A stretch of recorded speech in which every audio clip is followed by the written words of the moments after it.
Okay, dear friends, a very warm good morning to all of you. As you know, we have started a series of online problem solving sessions on behalf of our WhatsApp groups, Math Aspirants, during this COVID pandemic situation. And so far, we had 15 such classes, and in these classes, research scholars and others, uh, students who are doing research and postdoctoral research on various premier institutions participated.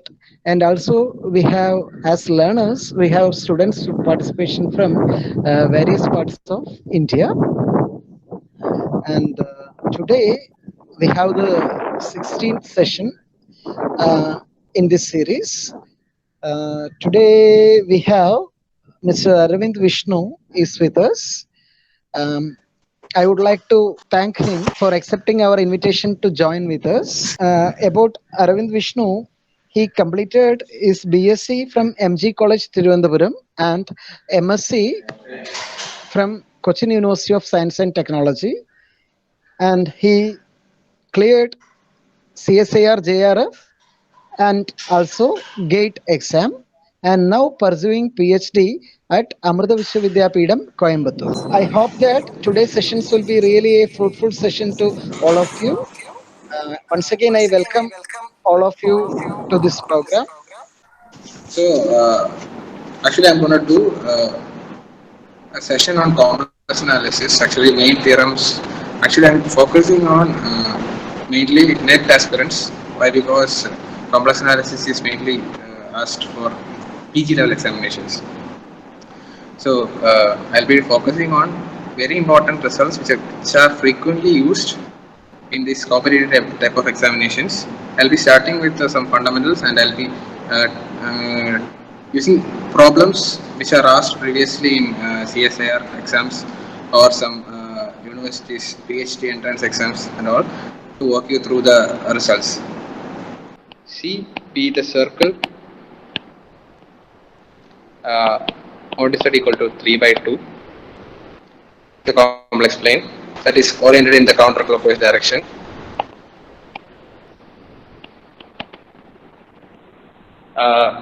Now we have to find the value of the variable constant a, for which integral over c z plus 1 divided by z square minus 3z plus 2 minus a by z minus 1 dz equal to 0. So for this, actually, sir, shall I ask listeners to try something, or shall I start direct explaining? Yes, sir. Okay. So as I have explained, we have a circle mod equal to 3 by 2, and we'll be finding an a such that integral over c z plus 1 divided by z square minus 3z plus 2 plus a by z minus 1 dz. Actually, we will be using the fundamental, one of the very fundamental results of complex analysis, which is known as Cauchy's integral formula, or Cauchy-CUSAT theorem, which is derived from Cauchy-CUSAT theorem. So what we will be doing is, we will be using the linearity of the integral first, that is integral over c z plus 1 divided by z square minus 3z plus 2 dz equal to minus of integral a by z minus 1 dz. So what I have to do is, we will be having, first of all, we have an integral on the left hand side, which can be rewritten as plus 1 by z minus 2 into z minus 1 dz, that is equal to a by z minus 1 dz. Now I will be explaining a result which is known as Cauchy's theorem, or Cauchy's integral formula. That is, if U is an open subset of complex plane, and suppose that the closed is D defined as D equal to set of all Z such that absolute of Z minus Z naught. the circle R for some R greater than 0 is completely contained in U, and F from U to C, from U to C,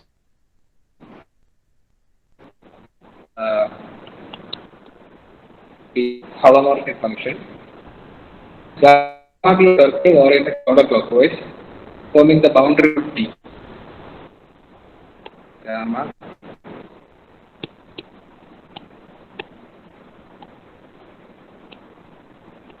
gamma is a circle forming the boundary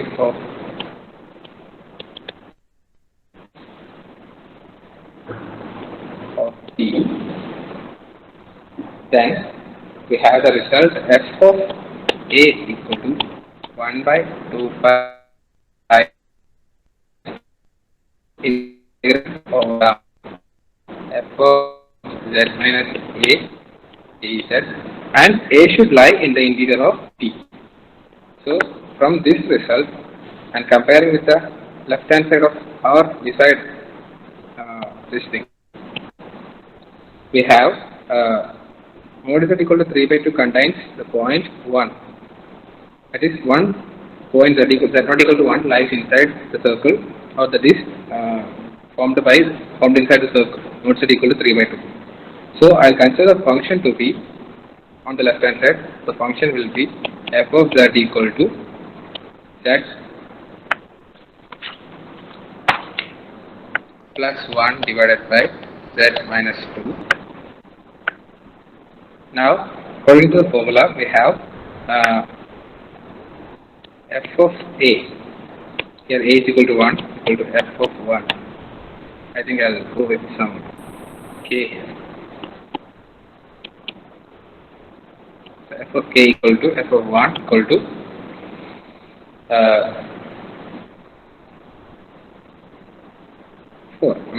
minus. So we have, by the equation, by the Cauchy's theorem, we have integral of f of z by z minus 1, that is equal to 2 pi I times minus 2, that will be minus 4 pi I. Now, to concentrate on the right hand side, this part, we will be having the function f to be the constant function A, and similarly f of z will be A for all A,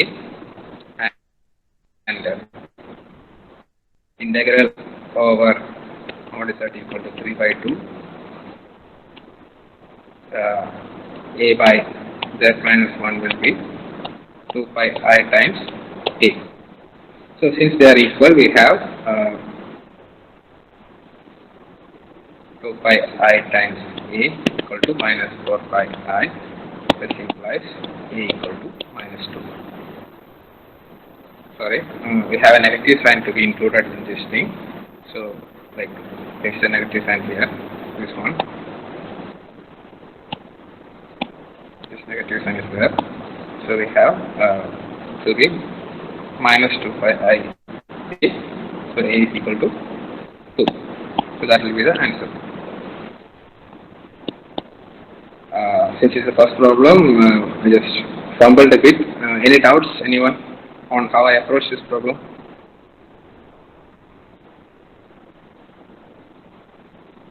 Is it okay? Excuse me.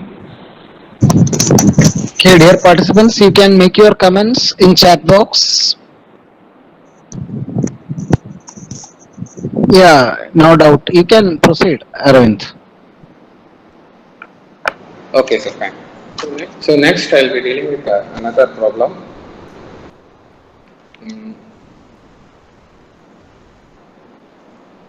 So I think the PG students at least might have heard of this result called Liabilities Theorem.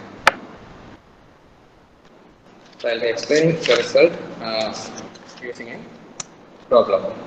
So Liabilities Theorem simply states that a bounded holomorphic function on the entire complex plane must be constant.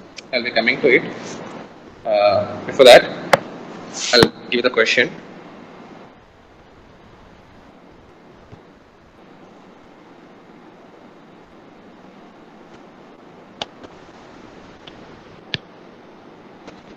Suppose f and g are entire functions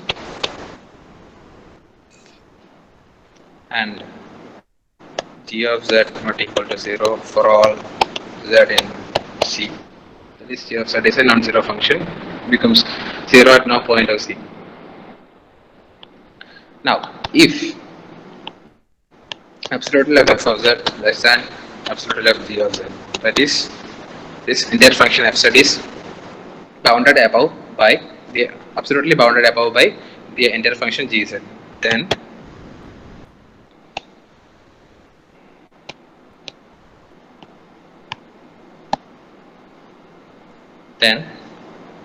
option 1 f of z not equal to 0 for all z in C.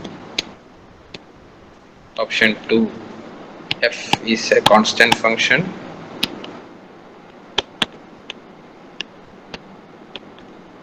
Option 3 f of 0 equal to 0. Option 4 for some C in complex plane f of z is equal to C times g of z. That is, f is now no different from C, just a Yes. yeah, Okay. fine. Right. So I was dealing with the question, suppose f and g are entire functions and g of z is not equal to 0 for all z in C. That is, g of z assumes the value 0 at no points in C, the complex plane. Suppose if absolutely f of z is bounded above by absolutely of g of z for all z, then we have the options f of z equal to 0 for all z in C, f of z not equal to 0 for all z in C. Option 2, f is a constant function. Option 3, f of 0 equal to 0. And option 4, for some number C in C, complex plane, f of z equal to C times gz. That is, f of z is nothing but a constant multiple of gz. So, I welcome the answers, if any.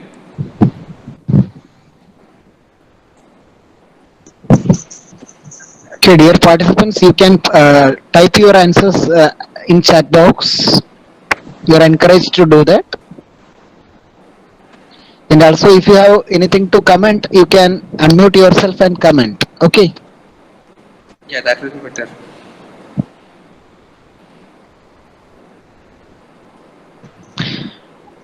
Aravind, Yeah. answers are coming in. Okay. In chat box, Yes, answers sir. are coming. Yeah, yes, sir. I saw some answers and there are multiple answers coming. So, I think I'll explain the thing. So this is a famous result that if two entire functions are there, one cannot bound the other one unless and until it is a constant multiple of the other. So first option we can eliminate by taking functions e raised to z. Option 1 we may eliminate by taking f of z equal to sub e raised to z by 2 and e of z equal to e raised to z. Sorry, it should not be taken like that. F can be a non. This will be for option 2. Option 1 can be a non-zero function. Aravind, some issues are happening with your sound. Sometimes it may go very low. Okay, so are we audible now? Now, no problem. But sometimes Hello, sir. it goes. Audible now? Yes, okay. Okay, sir. Fine. So the first option I have, the option is f of z not equal to 0 for all z in C. So I can take the 0 function as I said, and g can be any other entire function which takes non-zero values like e raised to z and all. So and second one I have given the counter example, and third one also same counter example works. Now for the fourth one, which is the right answer, I should give an explanation, right? So what happens is, if f and g are entire functions and given f and g are entire functions and g not equal to 0 for all z in C, we can think of a function h is equal to f over g. That is, I can define f h from C to C by h of z is equal to f of z by g of z. In that case, I can have since f of z absolute value of f of z less than absolute value of g of z, we have absolute value of h of z that is equal to absolute value of f of z divided by absolute value of g of z. So that will be less than 1 from our assumption. So h of z is an entire function.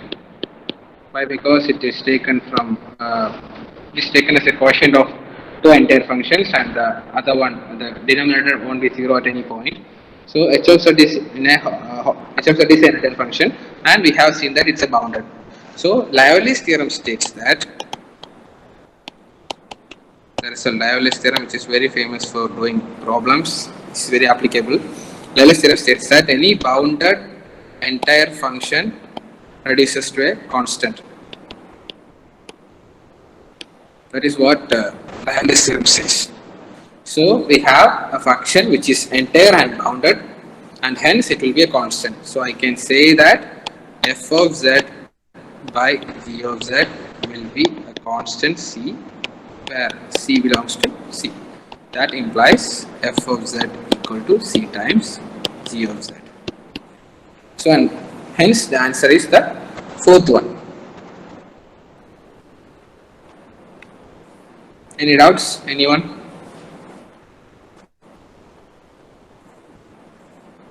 Anyone? Any doubts?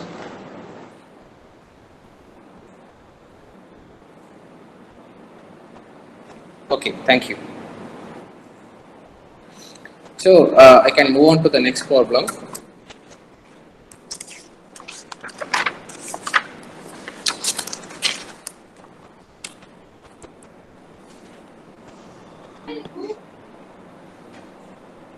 Now this is a problem which uses another important result. The question is, find the number of zeros of z raised to 9 plus z raised to 5 plus 8z cube plus 2z plus 1 in the analysis 1 less than or equal to mod z less than or equal to 2.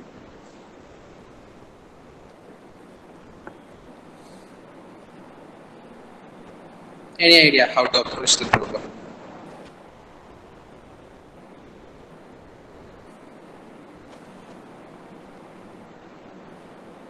Anyone?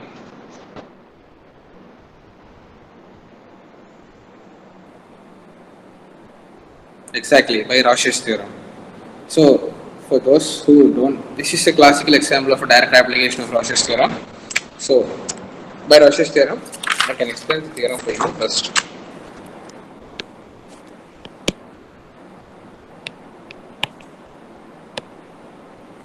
Theorem simply states that if fz and gz are both analytic inside and on the closed contour C, which in our case it's a polynomial and it's analytic everywhere, and if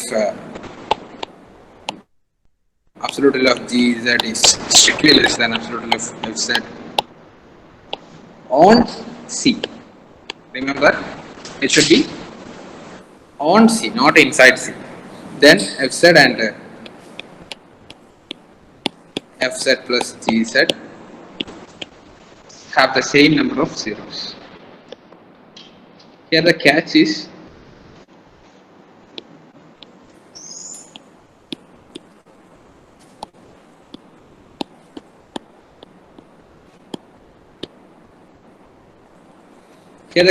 commonly people mistake these things like first mistake is that they take the things to be absolute value of g of z less than absolute value of f of z on and inside C. They will take on and inside C. And the second question, they will have this they will think like fz and gz have the same number of zeros. It's not like that. Make it clear that the thing is that fz shall absolutely dominate gz on C only, and fz and fz plus gz have same number of zeros. Now back to the problem. We have the polynomial z raised to 9 plus z raised to 5 minus 8z cube plus 2z plus 1. So I'll first of all I'll take the contour mod z equal to 1. So the region inside this will be the unit circle. This is a unit circle and the region inside this will be the unit disk. So at mod z equal to 1, remember I am not taking mod z less than or equal to 1, I am taking mod z equal to 1. This is my C for now. I'll take g of z to be equal to z raised to 9 plus z raised to 5 plus 2z plus 1. This is my g of z. Now absolute of g of z using trinomial I can write that less than mod z raised to 9 plus mod z raised to 5 plus 2 times mod z plus 1. That is equal to 5. Will be less than 8. That is equal to absolute value of minus 8z cube. This will be my absolute value of f of z. I am taking f z to be minus 8z cube and gz to be z raised to 9 plus z raised to 5 plus 2z plus 1. So my fz plus gz will be the required polynomial. Now see how many roots does this function f of z equal to 8z cube or minus 8z cube have inside mod c equal to 1? Anyone? How many zeros does the function minus 8z cube have inside in the unit circle? Counted with multiplicities. Counted with multiplicities. Obviously. Anyone?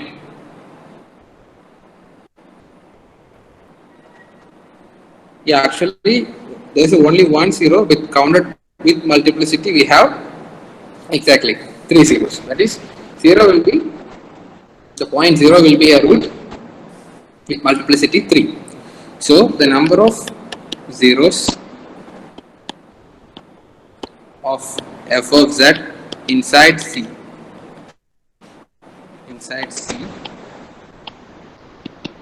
is 3. So similarly f plus g will have 3 zeros inside mod z equal to 1. Let it be there. Now coming back to the problem, let us consider the contour mod z equal to 2. In that case, I am taking g of z to be z raised to 5 plus 2z minus 8z cube plus 1, and absolute value of g of z is equal to absolute value of less than absolute value of z raised to 5 plus 2 mod z plus mod z cube plus 1. So that will be equal to 32 plus 64 plus 4 plus 1, that is equal to 101, which is clearly less than 512, which is equal to absolute value of z power 9. See, we have taken absolute value of z equal to mod z equal to 2, and we strictly focused on the contour, not inside the contour. So I am taking the function f of z to be mod z. Sorry, I am taking the function f of z to be z raised to 9. So now how many zeros does z raised to 9 have inside circle mod z equal to 2? How many zeros? Yeah, exactly. 9 zeros it has. Super. So 9 zeros it has inside mod z equal to 2. So we have this thing where this is mod z equal to 2, and this is taking this R1 and this is R2. So this is R1 and R2 will be mod z equal to 1. So I have 3 zeros inside R1. I mean 9 zeros inside R1 and 3 zeros inside R2. So this was the region which we were asked to focus on. So we have total 9 zeros inside R2 minus 3 zeros inside the inner circle. So that will be 6 zeros in total. Is that clear? Is that clear? Yes. Fine. Now to the next problem. Uh, I think I'll do it another result which is very much useful, which is asked in many examinations for descriptive type also. So the question is like the collection of complex analytic functions on the disk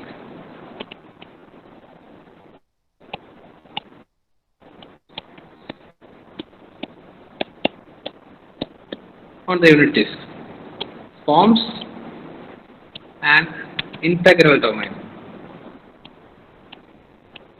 I think most people are familiar with the term integral domain. Anyone who wants to know what is an integral domain, please ask.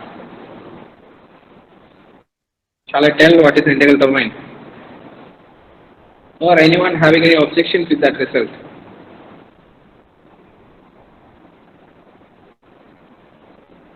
Please.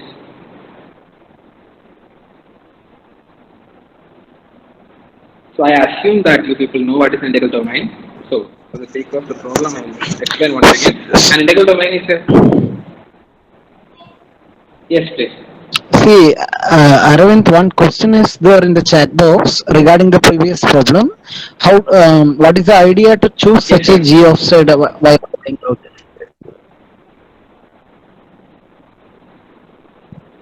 In both the cases, the idea to choose GeoSet is purely the logic of the user. Right?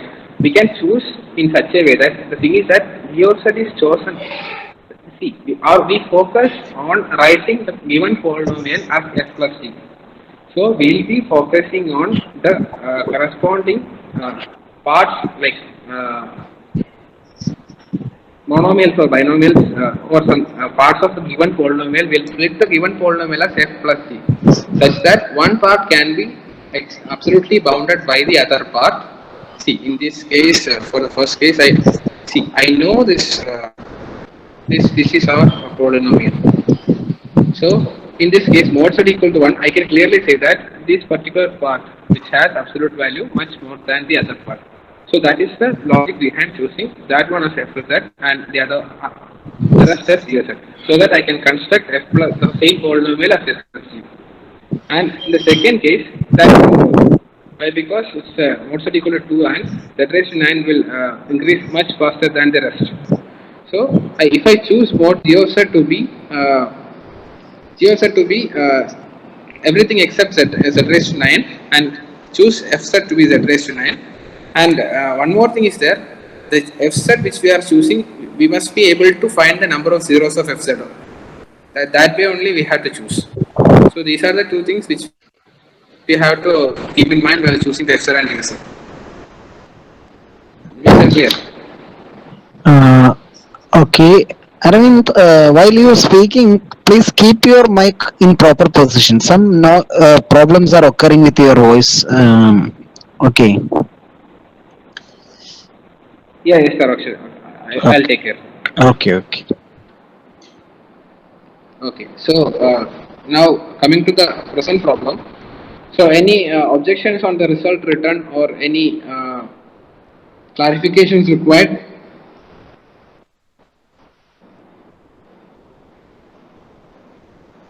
So I assume you people know this thing. So for the sake of this thing, I will say an integral domain is a ring with unity without zero divisors. I can say that a ring without unity without zero divisors. So zero divisors, like I have some a not equal to 0 and b not equal to 0. In this case, we say a and b are zero divisors. So coming back to our problem, we don't have numbers, but we are dealing with function spaces. So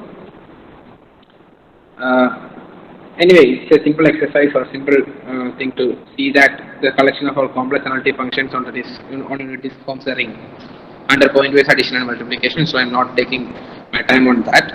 So first of all, I'll use these results in complex analysis to prove that it's an integral domain. Fine. So let I take F and G among from the collection. So be such that F times G is identically equal to 0 on the unit disk. See, while we are proving either or results, it's a general observation. While we are proving either or results, we have to assume either doesn't hold, and we have to prove A or B. We can either A or B. We'll assume A does not hold, and we'll prove if A does not hold, B will hold. So I'm assuming that F is not identically 0 on U. I'm calling the unit disk to be U. F is not identically 0 on U. So there exists a point Z0 in U such that F of Z0 not equal to 0. Now, since F of Z0 not equal to 0, we'll have a neighborhood at Z0. Neighborhood of Z0, I'm calling it as OZ0. So, since F of Z0 not equal to 0 and F is a complex analytic, there should be a neighborhood of Z0 such that F of Z not equal to 0 for all Z not in, F of Z not equal to 0 for all Z in OZ0. Now, since F of Z0 not equal to 0, we have G of Z0 equal to 0. It shall be. Why? Because we have F into G is identically 0. So F of Z0 not equal to 0 implies G of Z0 equal to 0. Similarly, F of Z not equal to 0 on OZ0 implies G of Z equal to 0 on OZ0. And there is a result which I can explain.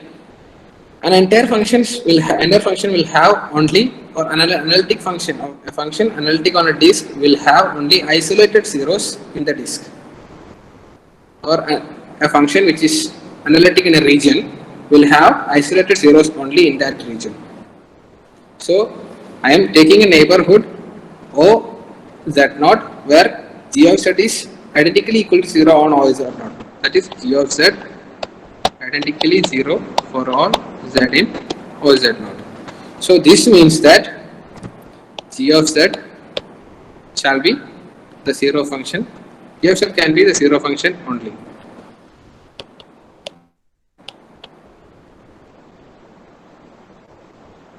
Sorry, one mistake was there.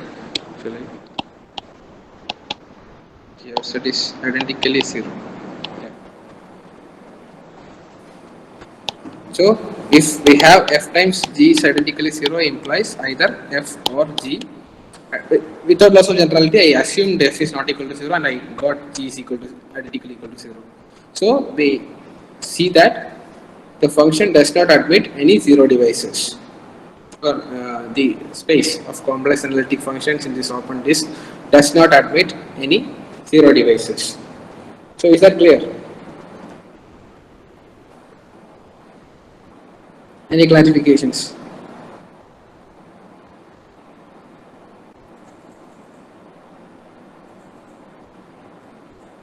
Anyone?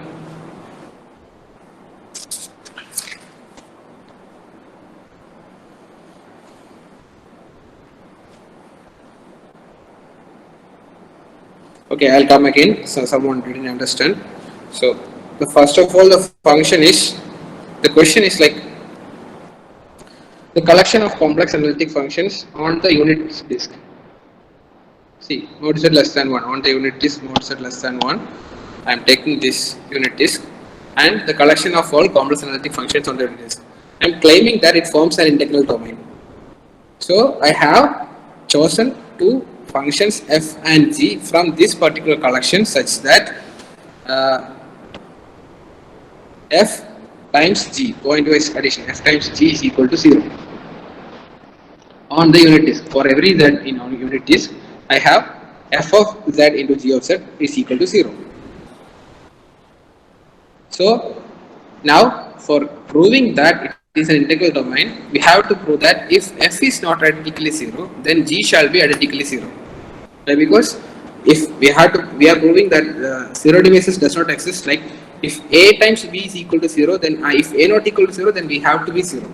So I am choosing f is not equal to 0 on u, and I choose a point. Since f is not identically 0 on u, there exists at least one point z naught. There exists at least one z naught in the unit disk such that f of z naught fails to become 0.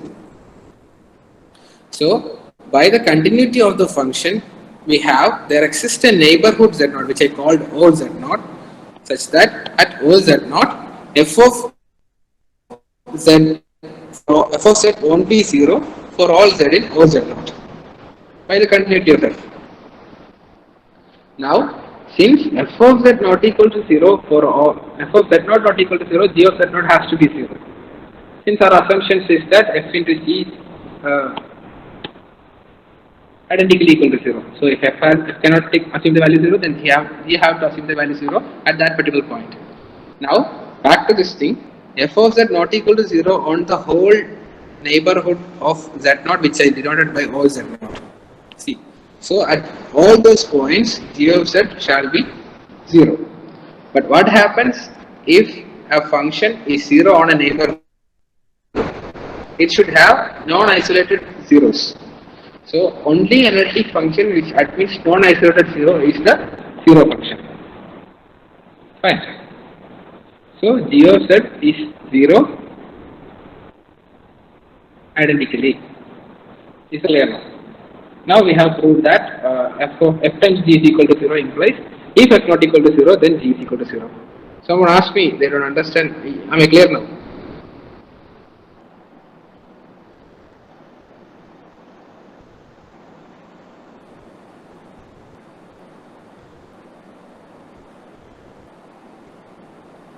Yeah, actually there is a notion of commutativity defined because actually from textbook to textbook notion differs. Some textbook defined commutative ring with unity without zero divisors, but if you follow topics in algebra by Hurston and all, they just go for ring with unity without zero divisors. So actually my concern is with the complex function and the result where the zeros of analytic functions are isolated. I am using that particular result only. Hope you understand. And I'm going to the next question.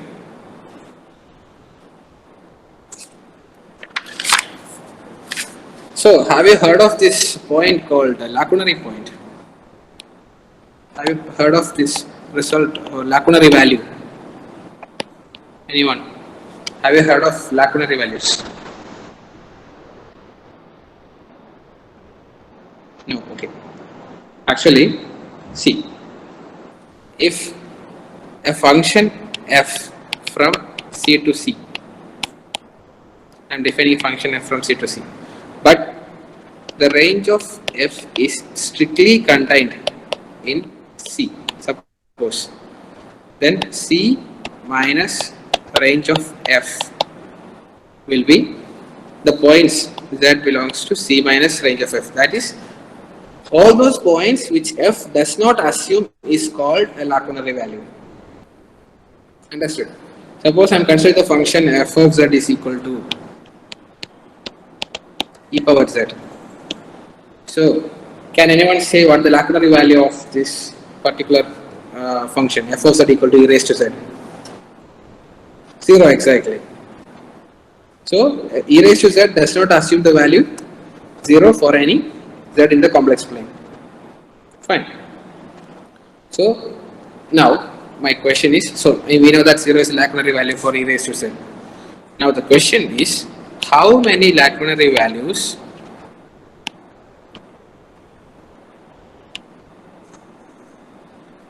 does the function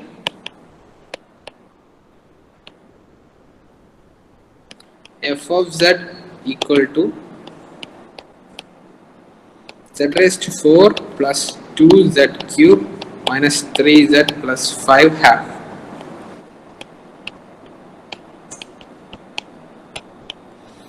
how many lacunary values does the function f of z equal to z raised to 4 plus 2 z cube minus 3z plus 5 admit?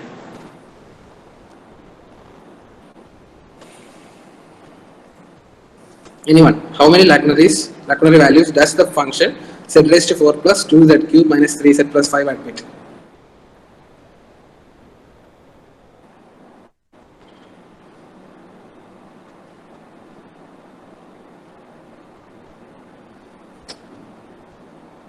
Please comment your opinions.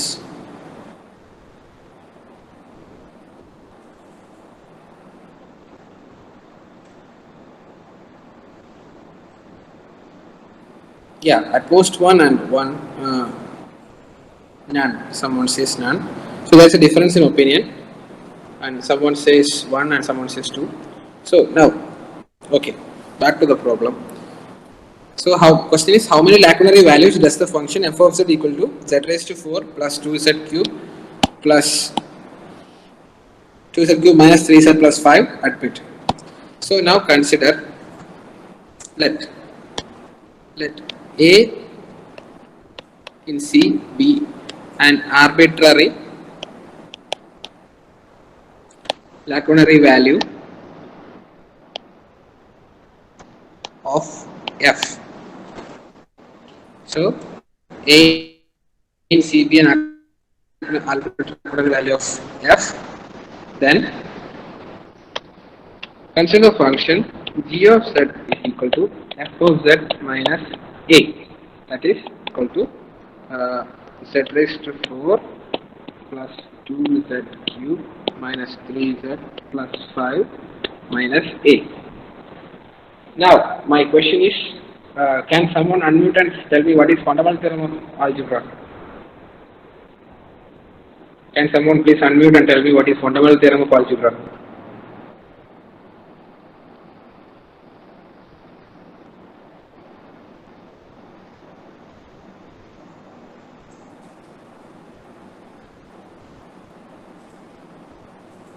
Okay, I'll explain myself.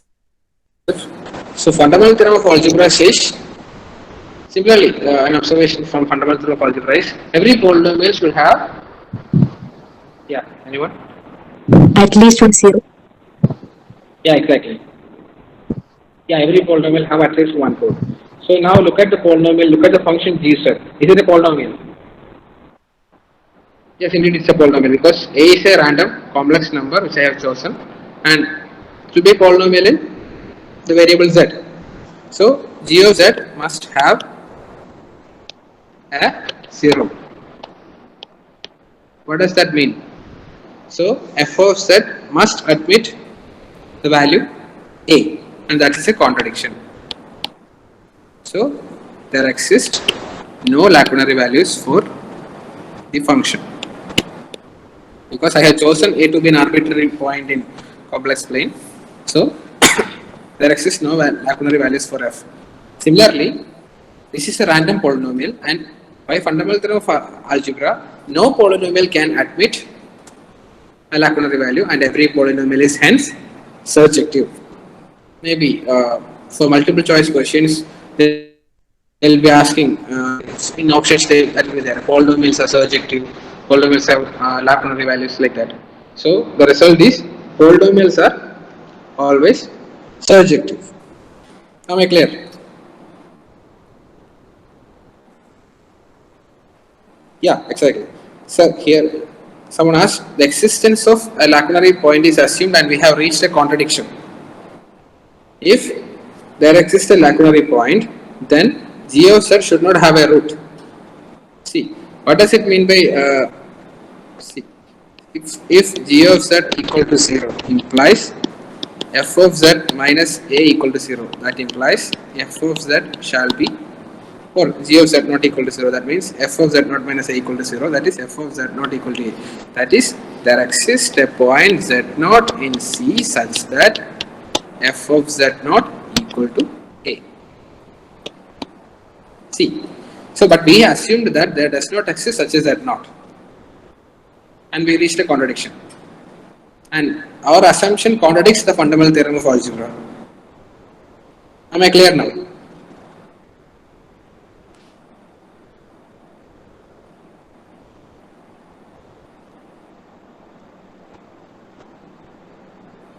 Am I clear now? Yes, fine.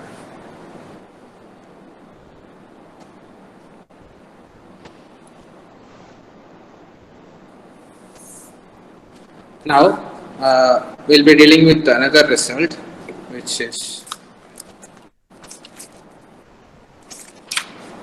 more fundamental and it needs some explanation. So, question: let f from C to C, let f from C to C be a non-constant entire function with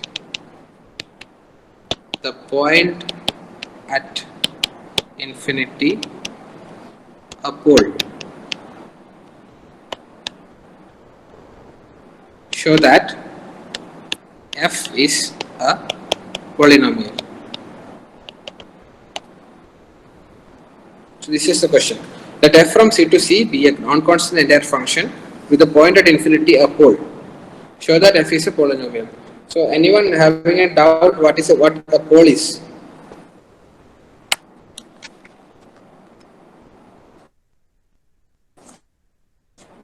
And doubt what a pole is?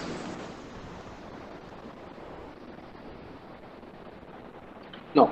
So I assume you people know what a pole is, and I'll give a result including I'll give a result.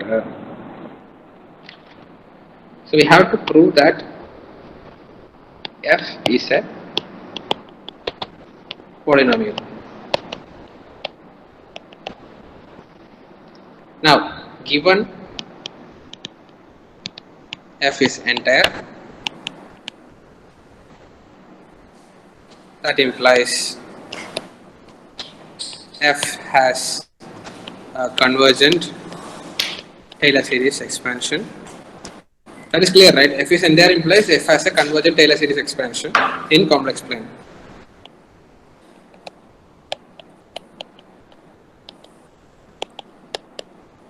So that is an alternative form of being entire.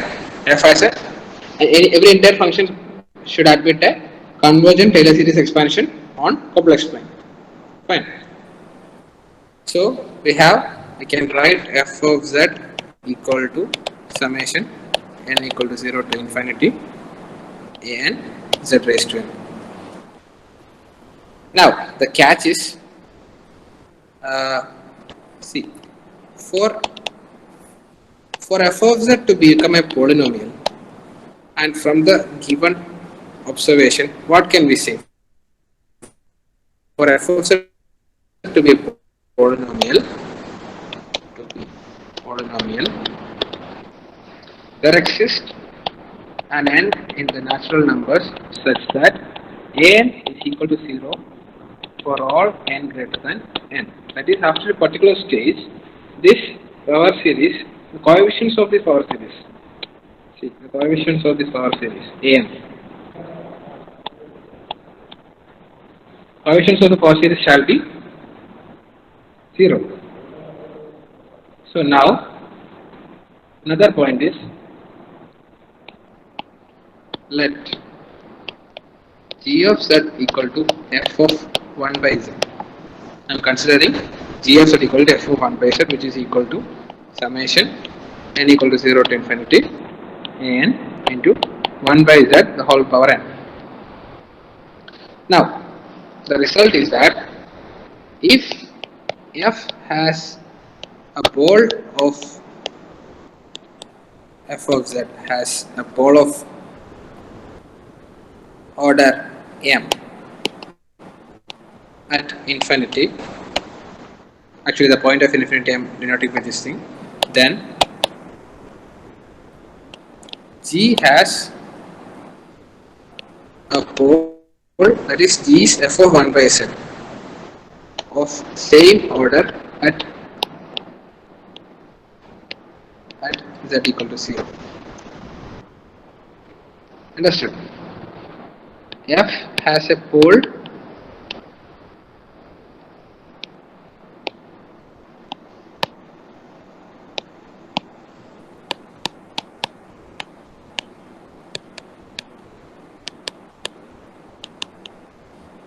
then f of 1 by z has pole at 0.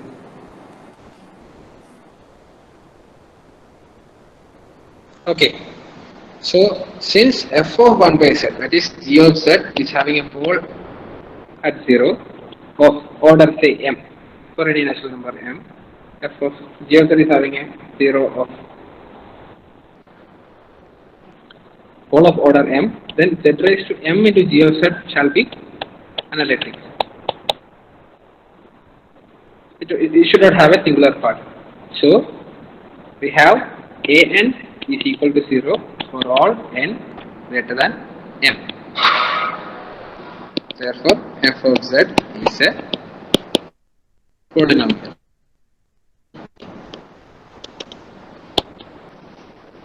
Now, any doubts? Anyone?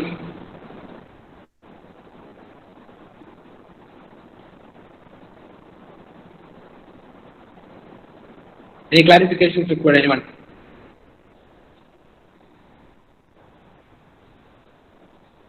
Yeah, I can repeat. Yeah.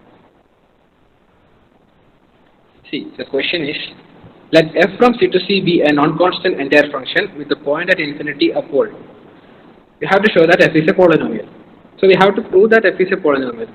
So given that f is entire, it should have a Taylor series expansion in C. It should have a convergent Taylor series expansion in the complex plane. So I can write f of z as a Taylor series. That is f of z is equal to summation n equal to 0 to infinity a n z raised to n. I am taking a Taylor series centered at 0. So now the catch is I have a power series expansion. So for a polynomial, what is a polynomial? Actually, it is of the form a n z raised to n plus a n minus 1 plus z raised to n minus 1 plus etc. a1z plus a0. So after a particular stage, in this particular expansion, I can say that after a particular stage, a n will be all 0 in the power series expansion. That is equivalent to writing a polynomial, right? So I can write for f of z to be a polynomial, I can say that there exists a stage n, natural number n, such that n is equal to 0 for all n greater than that particular n, capital N. Now I assume g of z to be f of 1 by z. We have a result that if f is a pole, f has a pole at infinity, then f of 1 by z will be having a pole at the same pole of same order at 0. That is a trivial result, right? If f of z is having a pole of order m at infinity, then f of 1 by z will be having a pole of order m at 0. Is that clear? So I can write g of z is equal to this change of notation. G of z is equal to summation n is equal to 0 to infinity a n into z raised to n is replaced by 1 by z the whole raised to n. Now this thing have only singular part. No Taylor part is there. Fine. Only a0 will be there. So if f of z has a pole of order m at infinity, then g has a pole of same order at z equals 0. Suppose the order of the pole is m, then z raised to m into g of z or z raised to m into f of z shall be analytic, right? If f is a pole, then z raised to m into g of z shall be analytic. So I can say that z raised to m into g of z. So z raised to m into g of z will be what?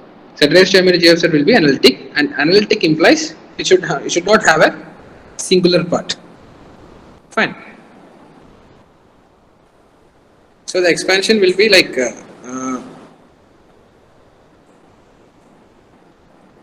g of z will be like summation n equal to 0 to infinity a n into z.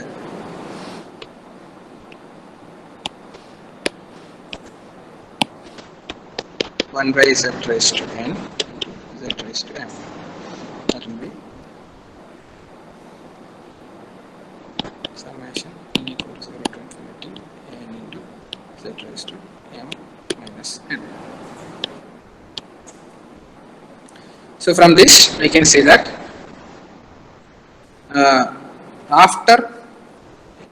from this I can say that this is a0 z raised to m plus a1 z raised to m minus 1 plus etc. plus a n, and after that it will be a sequence of the terms like 1 by z will be appearing, but that will be a singular part. But we have seen that z raised to m into g z, since the pole of order m is there, I can say that z raised to m into g z is analytic and it should not admit any singular part. So z raised to m into g z will be of this particular form. So it will be a polynomial from there onwards. Am I clear now?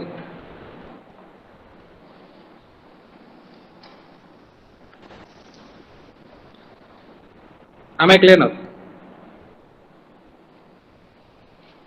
Yeah, fine. So now I'll be using two results which I already proven. Yeah. In the next question, I'll give the freedom to you. See, the question is, let f from C to C be entire and f has a pole at infinity.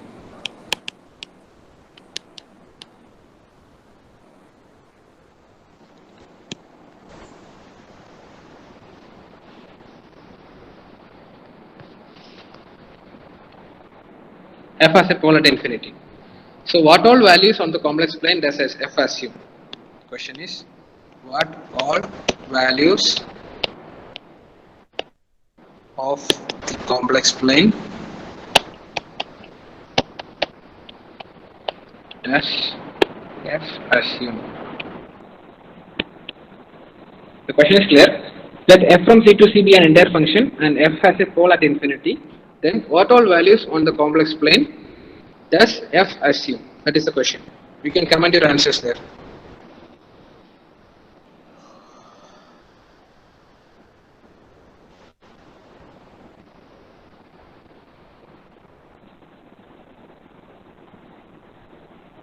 So we have f from C to C an entire function and f has a pole at infinity. Now what all values on the complex plane will f assume?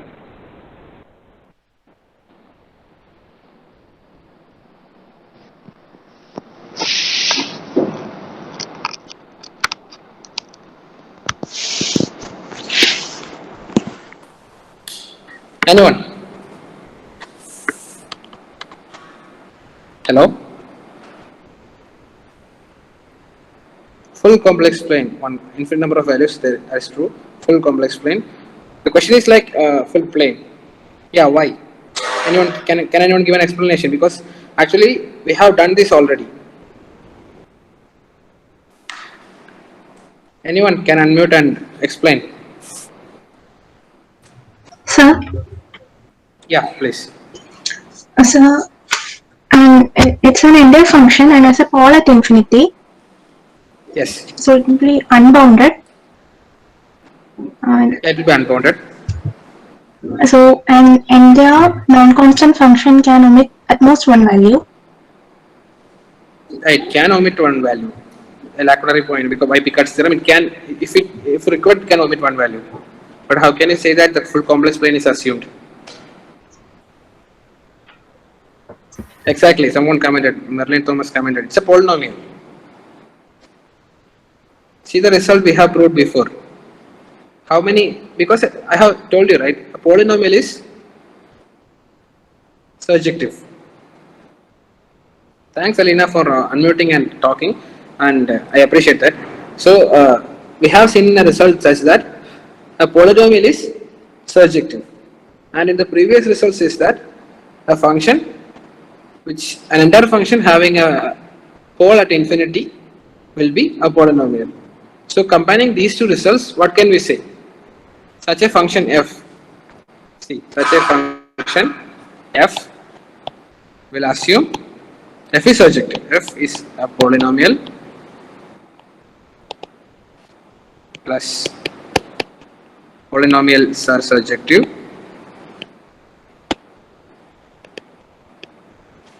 implies f is surjective. Understood? This result we have proved now, and these results we have proved with an example. previously. So am I clear now? So any entire function which is having a polar to infinity is surjective.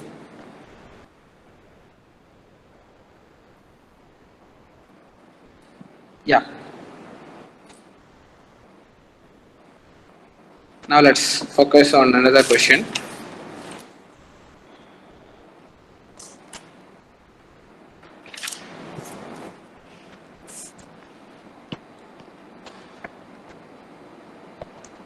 Let f be an analytic function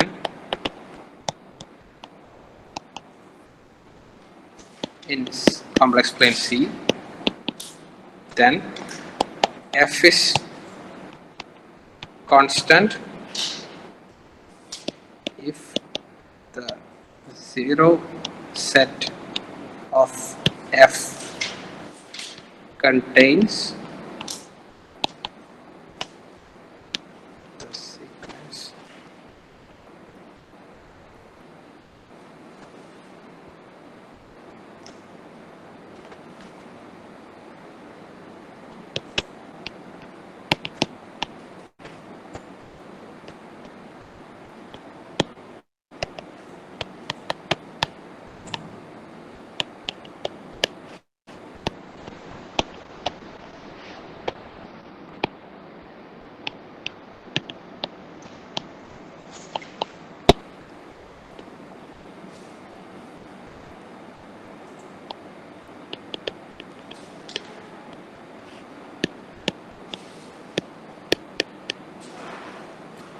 So this is the question.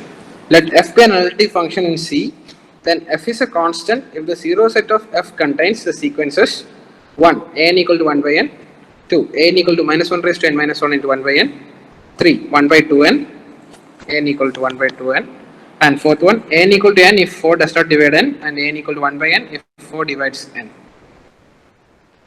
So, which among the following sequences 1, 2, 3 and 4? The question is, if the zero set of these functions, which of, I have given you four options. For ANs.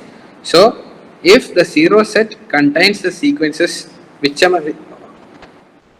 the zero set contains which of the following sequences, then it should be a constant. You can comment the answer 1, 2, 3 or 4. It's a multiple select question.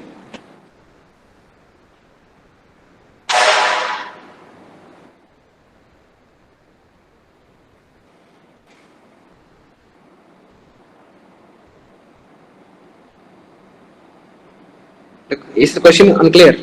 Shall I explain it once again? As someone said, A, B, C, T.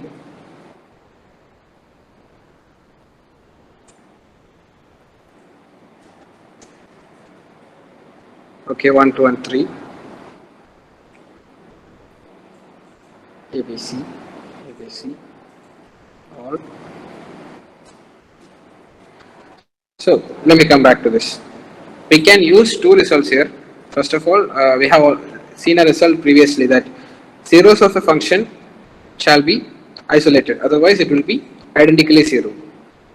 See, we have for the first three ANs, an equal to 1 by n, an equal to minus 1 raised to n minus 1, 1 by n, and n equal to 1 by 2n, we have convergent sequences. That is, all these sequences have accumulation points. So, if f assumes the values 1 by n, f assumes 0 at all the values 1 by n or 1 by 2n, then the zeros of the f shall have an accumulation point, or it will not be isolated. So, and hence f will be identically 0 and hence a constant. But I will be giving a much better result. Like the last one also we can do it same way, because n has a n in the fourth case, n has a convergent subsequence. I can write a and k equal to sequence a and k equal to set of all an such that an equal to 1 by n, and n can be chosen like that. So if I choose like that, I can find a convergent subsequence where I can find an accumulation point and the zeros of the function will be non-isolated. So, but I am intending to give you another result which is called uniqueness theorem or identity theorem.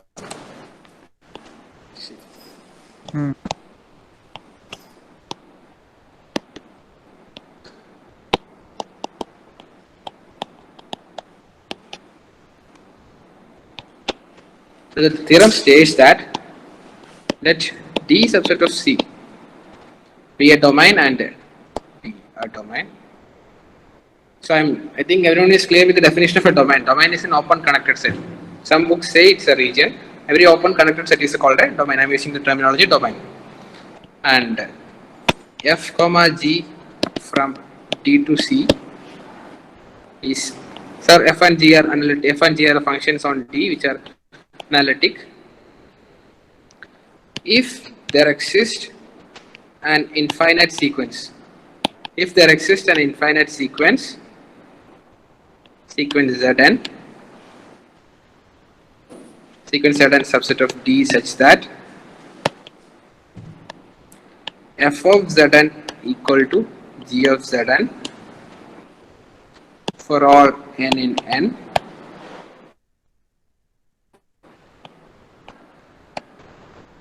and Zn converges to Z0 in D, f of Z equal to g of Z for all Z in D. So the uniqueness theorem states that let D be a domain in the complex plane and f and g be analytic functions on D, and if there exists an infinite sequence Zn where f and g agrees on all the points of Zn, then Zn is a convergent sequence. Actually, if there exists a convergent sequence Zn such that f and g agrees on all points of Zn, then f equal to g identically on D. That is what identity theorem says. Now, in this result, in the question, so our Zn will be the sequence Zn. Instead of sequence Zn, we can say have the sequence An. So in the first three cases, the sequence the theorem directly applies, and in the fourth case, we have to find a subsequence A and K such that in the fourth case, sequence will be 1, 2, 3 and 1 by 4, then 5, 6, 7, 1 by 8. So every fourth term, the subsequence will be A and K will be A 4n. So this, I am taking a subsequence A 4n that will be satisfying the property, the required property.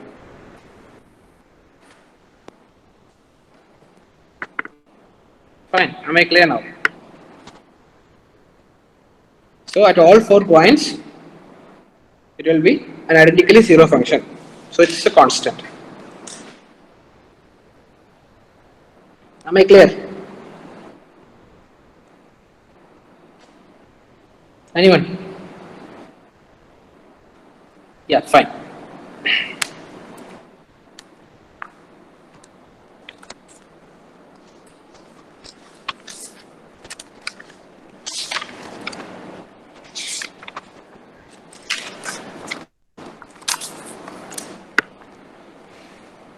So now we will go to another question. Let D be the domain, be the open disk. Let D be the open disk in C, and H of D, script H, H of D be the collection of all holomorphic functions. Simply it's analytic, just don't confuse. Holomorphic functions on it. Now let S equal to set of all f in H of D such that f of 1 by 2n equal to 1 by 2n for n in n. and T be the set such that F in H of D such that F of 1 by 2n equal to F of 1 by 2n plus 1 equal to 1 by 2n. Now, I want you to tell me the cardinality of the sets S and S and T.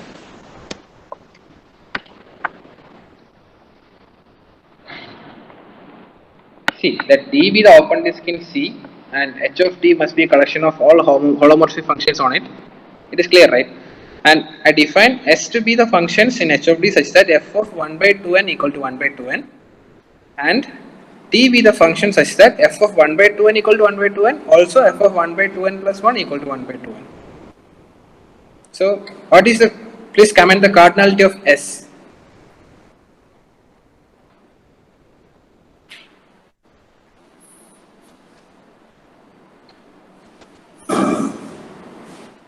Okay, someone is saying 1, and can you say which function it will be? Anyone has an idea which function it will be? Exactly, it will be identity function. And what is the cardinality of T? Yeah, it's an identity function for the first one. And what is the cardinality of T? Yeah, T will be an empty set. Yeah, T will be an empty set. Why? Because, do you know which result is applied there? It is simply the uniqueness theorem that is being applied there. That is, for the first case S, we have f of z equal to z on a sequence, on a convergent sequence. 1 by 2n is a convergent sequence where f of z is equal to z. So if I take g of z equal to z, then f of z equal to g of z for all z in a convergent sequence. And for the second one, I have difference in opinion. I have f of z equal to z for all those points on 1 by 2n, and there is another convergence subsequence. There is another convergence sequence 1 by 2n plus 1. There the function assumes a value different from identity function. Fine. So in that case, such a function does not exist. So the cardinality of T will not be, T will be 0 and T will be an empty set. These are clear.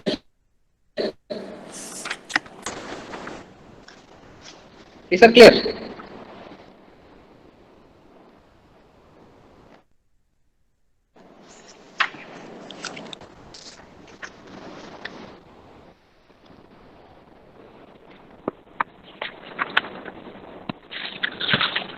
Now we will do another result which is like time taking, I think.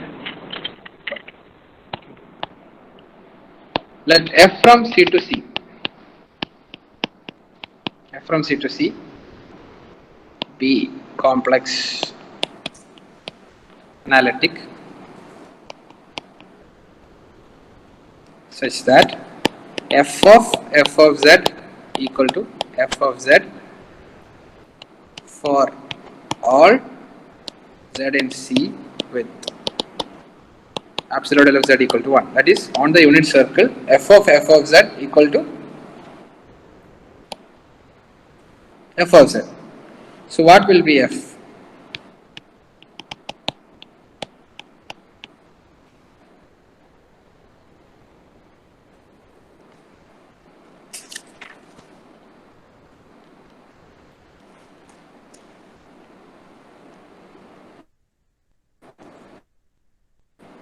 Anyone, what will be f? We have on the f is defined on f is an entire function given. Yeah, someone said f is a constant function. Any other opinion?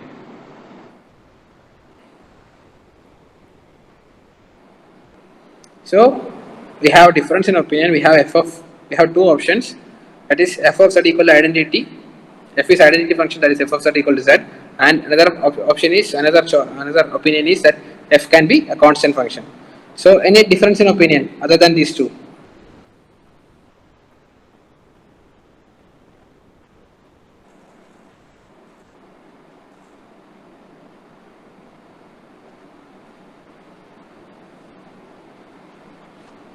Zero function is a constant function, obviously. So it is included in the constant functions.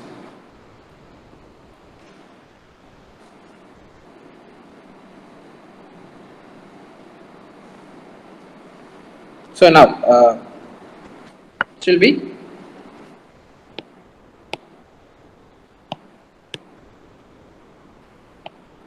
f will be then f is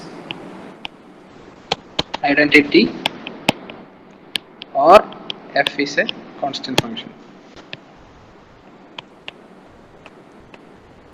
How do we do this? So by uniqueness theorem,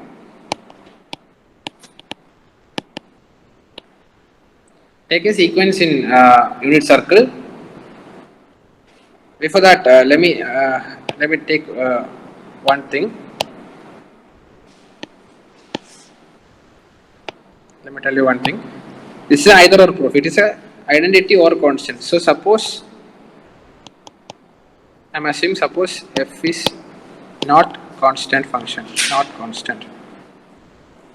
Then we have to prove that f is an identity function.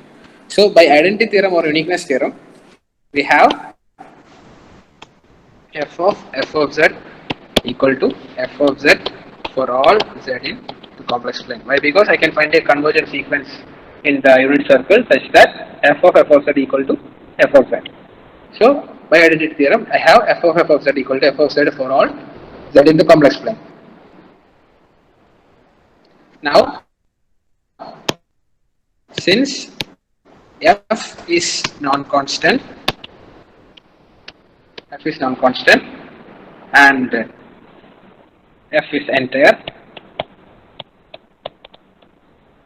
by Picard's theorem, you might have seen Picard's theorem. I have already mentioned about Lacunary point. Picard's theorem states that a non-constant and entire function shall have at most one Lacunary point. Picard's theorem says that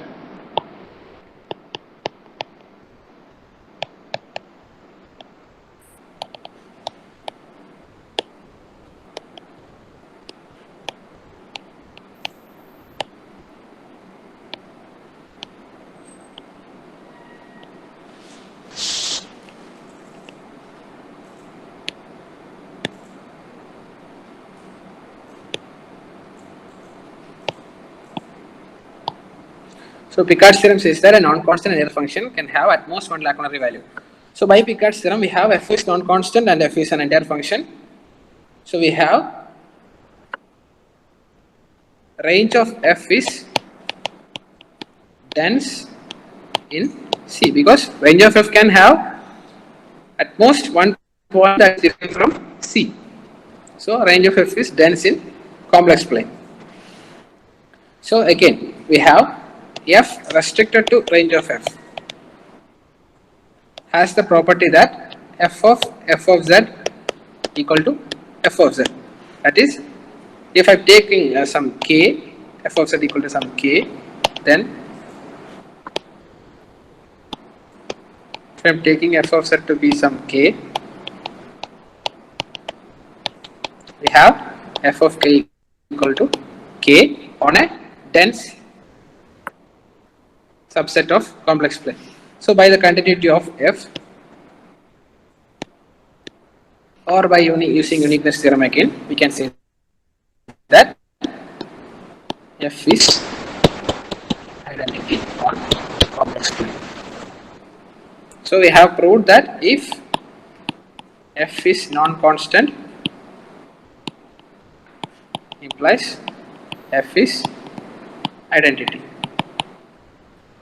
So that is how we prove either or. So if it is constant, it's fine. If it is not a constant, it will be identity and nothing else. Am I clear? Yeah, I can repeat. See, first of all, understand the Picard's theorem. Picard's theorem says that a non-constant entire function can have at most one Lacunary value. See, consider the function e raised to z. E raised to z is a non-constant function which is entire, which fails to take the value 0. And similarly, the result states that a non-constant entire function can omit at most one point from the complex plane. So what we are given is we have f of z equal to f of z for all z in the complex plane such that mod z equal to 1, that is f of z is equal to f of z for all points on the unit circle.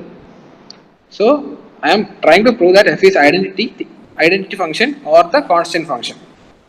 So since it is a case of proving an either or result, I am assuming that it is not a constant function, and then I will be proving that f is an identity function.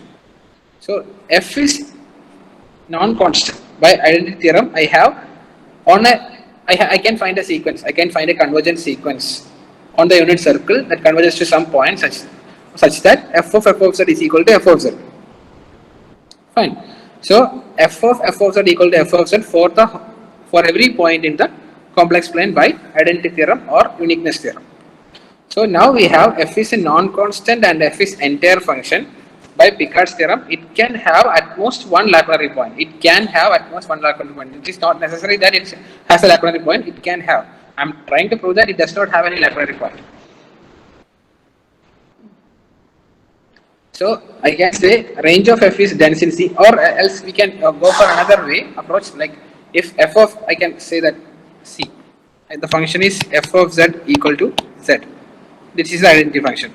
It is a polynomial anyway. Simply by using the previous result, I can say that this is surjective and this result holds. That is f of z equal to z in the whole complex plane. So I try to use the density property by because to give an exposure to that idea. That is, see, the perspective is important, right? That is why I use that particular property. That if one point is omitted, still the function, the range is dense in C. That is, range of a non-constant analytic function is always dense in the complex plane. That is an analogous version of Picard's theorem. So if I restrict f to range of f, then I can say that f of z is equal to f of z. Now, for all points except at one point, possibly at one point, f of z is equal to f of z. So I can say if f of z is equal to some k or some z dash, I can say that f of z equal to k implies f of k equal to k by previous result. So, and by the continuity of f, I can extend it to the whole complex plane by the density of range of f. That is, again, I can see that f is identically equal to the identity function. There's another question which I want you to try because all the results are already been explained except one. Let f of z equal to z raised to 6 minus 5 z raised to 5 plus 2 z raised to 4 plus 1 and k equal to set of all variables such that absolute z minus 2i equal to 1.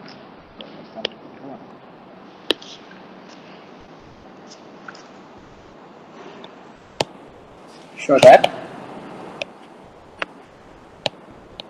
minimum of absolute of f of z and k.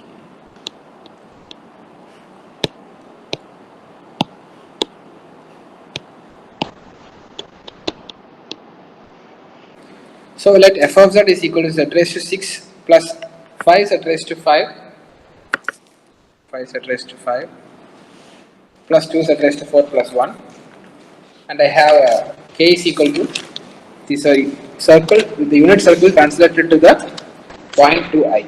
Unit circle translated and centered at the point 2i.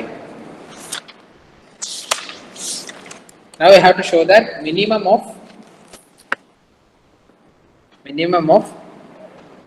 absolute value of f of z is equal to z raised to, absolute value of f of z is attained at some point on the boundary of k.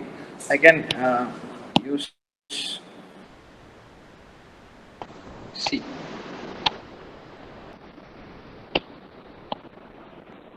See, this is the point 2i.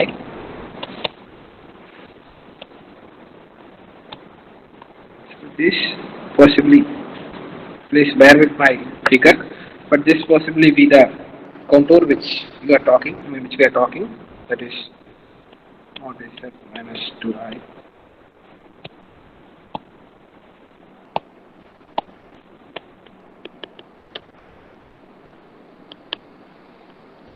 So I have to see that for all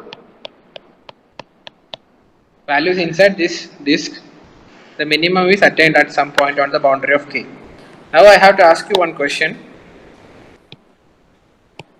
How many of you are familiar with this minimum modulus principle? Can anyone explain the minimum modulus principle? Can someone tell me the minimum modulus principle, please?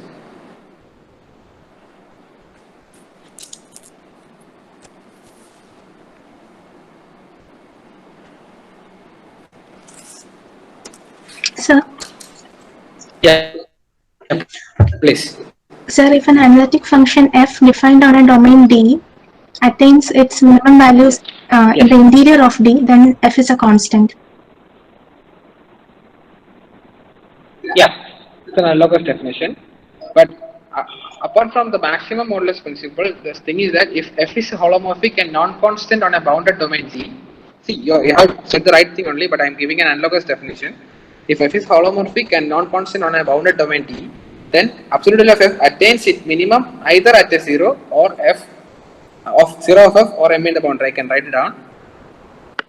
See, the result is minimum modulus principle.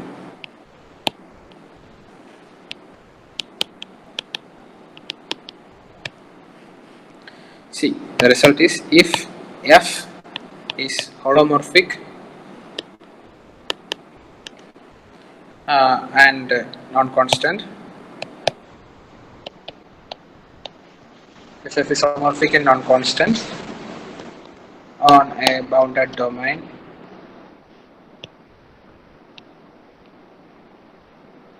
D, then absolute of f attains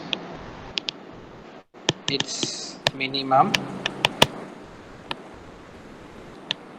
either at 0 of f or in the boundary. See, according to maximum modulus principle, this concept of 0 of f won't be there. Why? Because absolute of f will be, if it is non-zero, it will non-constant, it will be having a positive value. So this particular concept of either at a 0, that will be there for maximum modulus principle. That is the difference between minimum modulus principle and maximum modulus principle. Now, can anyone suggest an idea to approach this problem? What we have to prove? We have to prove that the minimum is attained on the boundary. And what does minimum modulus principle say? The minimum shall be attained on the boundary or at the zeros. So what we have to prove? What do we prove to get the result? We have to prove that it is on the boundary, and minimum modulus principle says that it can be at the boundary or at the zeros. So what shall we prove?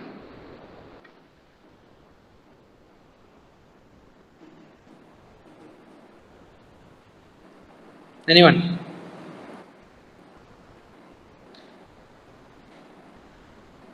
Yeah, I got an answer, but at 2i it's not attaining its minimum. Actually, I shall say that it is not taking its minimum at any interior point. So if at all, exactly, someone says no 0 on the interior of k, exactly, that is, I appreciate that. The result is that f attains no zeros on the interior of k. Exactly. So I have to say, I have to prove that f attains no zeros in the interior of k. This is quite tricky, but not directly. But I have shown you what our circle is. Now consider this one. Consider this particular circle. This is a unit circle. Mod z equal to 1. See, mod z equal to 1. Now consider mod z equal to 1 and the function. Use Rouche's theorem.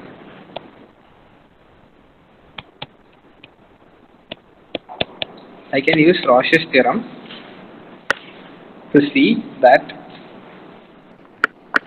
see the function, one second.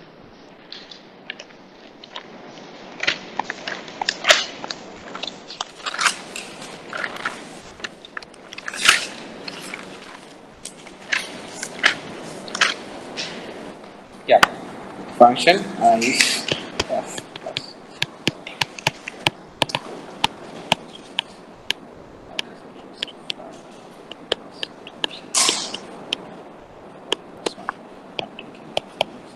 I'm taking g of z is equal to z raised to 6 plus 2 z raised to 4 plus 1.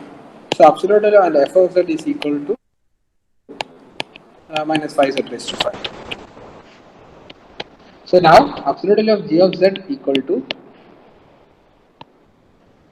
absolute value of z raised to 6 plus 2 z raised to 4 plus 1 should be less than absolute value of z raised to 6 plus 2 times absolute value of z raised to 4 plus 1, which will be equal to 1 plus 2 plus 1 equal to 4 less than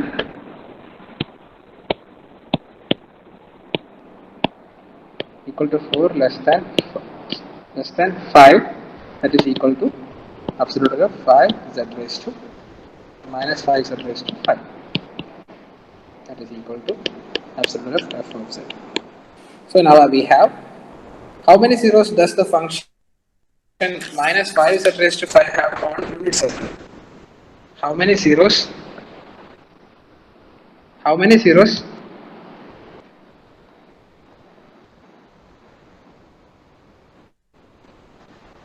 How many zeros does the function minus 5 z raised to 5 have on the inside the unit circle? Please, someone. Exactly. Counted with multiplicities, they have 5 zeros. So we have z raised to 6 plus, sorry, z raised to 6 minus 5 z raised to 5 plus 2 z raised to 4 plus 1. This particular function has 5 zeros inside the unit circle. So that is, see the things. So it has 5 zeros inside unit circle. So 5 zeros lies inside this, and these two circles are disjoint. So I can say that it has 5 zeros inside this. So how many zeros does this function z raised to 6 minus 5 z raised to 5 plus 2 z raised to 4 plus 1 admit? How many functions? How many zeros does this function admit?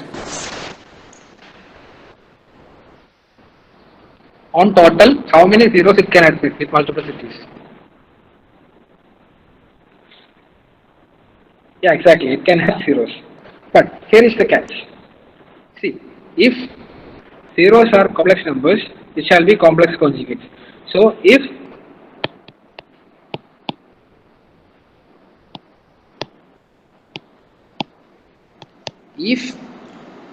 the sixth zero is a complex number, suppose say z, then z bar will also be a 0. So it will both lie inside the unit circle. So 6 0 cannot be a complex number. Fine. So 6 0 will be real. That is, it will be having an intersection with x-axis. It will be lying on the x-axis or the real axis. This particular, it will be lying on somewhere in this axis. So it cannot have any zeros. The function cannot have any zeros inside our given contour mod z minus 2i equal to 1. So hence, by minimum modulus principle, we have all the zeros and all the minimum of the function is attained on the boundary. Any clarification is required? Anyone? Yeah, I can repeat. See, the question is, let f of z is equal to z raised to 6 minus 5 z raised to 5 plus 2 z raised to 4 plus 1. And I have given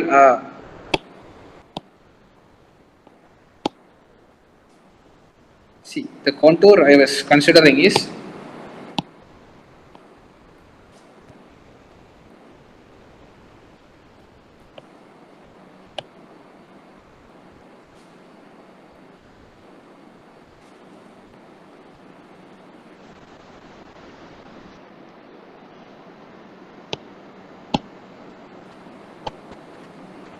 See, it is this contour to I.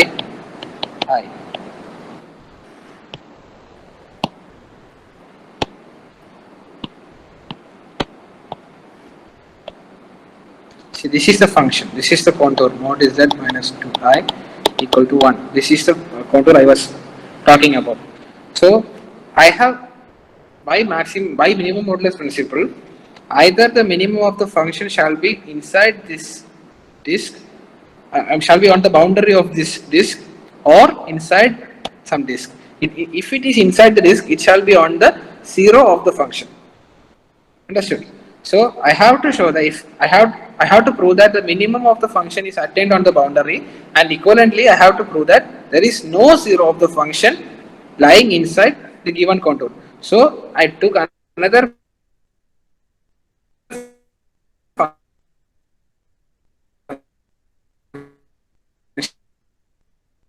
contour that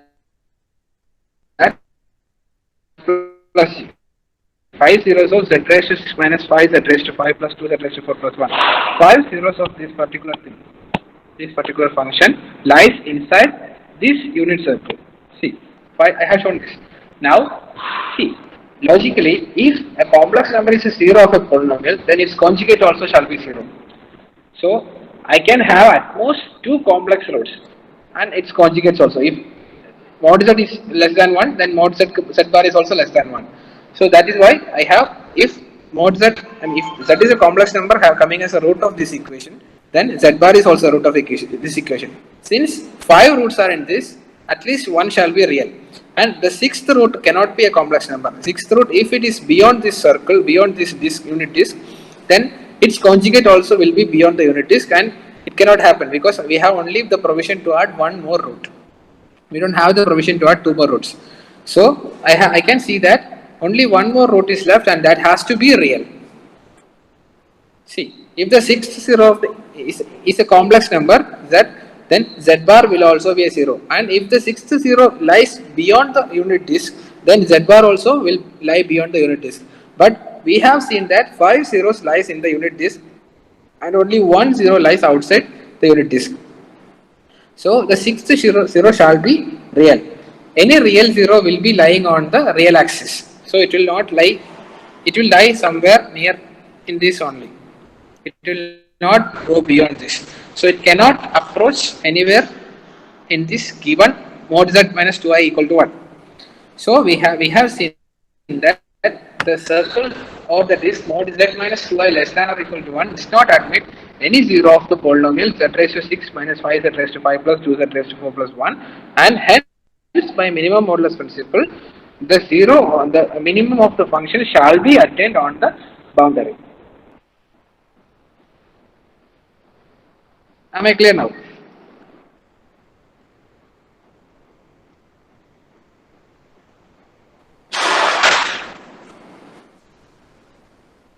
What is the use of function g? The function g is taken as to use the Rouche's theorem only. See, for using Rouche's theorem, we split the function into f plus g and use. See, we say that f and f plus g have the same number of zeros.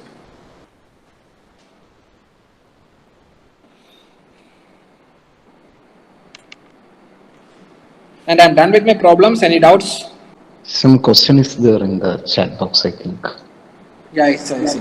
Last zero is in r minus minus 1. Exactly. Last zero shall be in r minus minus 1 1. Yes, exactly. Because if it is not like that, according to Rouche's theorem, see, the 5 zeros inside the unit disk, it also shall be 1 real and 4 complex numbers, of which 2 are complex conjugate pairs, or it can be 3 real numbers and a pair of complex conjugates, or 5 real numbers. But the last zero, the 6th zero, shall not be inside anywhere inside this unit disk. That contradicts to the Rouche's theorem. For the question in the chat box. So we have seen many important results today. We have seen Liabilities Theorem, which says that bounded entire function is a constant. We have seen Picard's theorem, says that non-constant entire function can have at most one Lagrange value. And we have seen another result called minimum modulus principle, which says that the minimum of a function shall be attained on the boundary or the zero of a region. And we have seen Picard's theorem, we have seen uniqueness theorem, which is a very important result. So all these things can fetch you at least 50% of, you can do at least 50% of the questions from complex analysis for any competitive examination at a PG level with these results thoroughly. Okay. Thank you, Aravind. Yes, sir. Yes. Okay. So I hope that, dear participants, I hope that you have understood many results and many ways to do problems related with complex analysis. Now it is a time for discussion.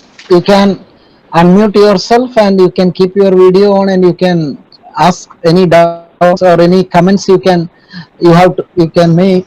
Now it is a time for that. So next Sunday we will have another problem solving session on a different topic. I think possibly on differential equations by someone else. So if the, so I think we can wind up now. So once again, I would like to express my thanks to Aravind for joining with us. So and also thanks to all other participants. Wish you all success. Thank you. Thank you all.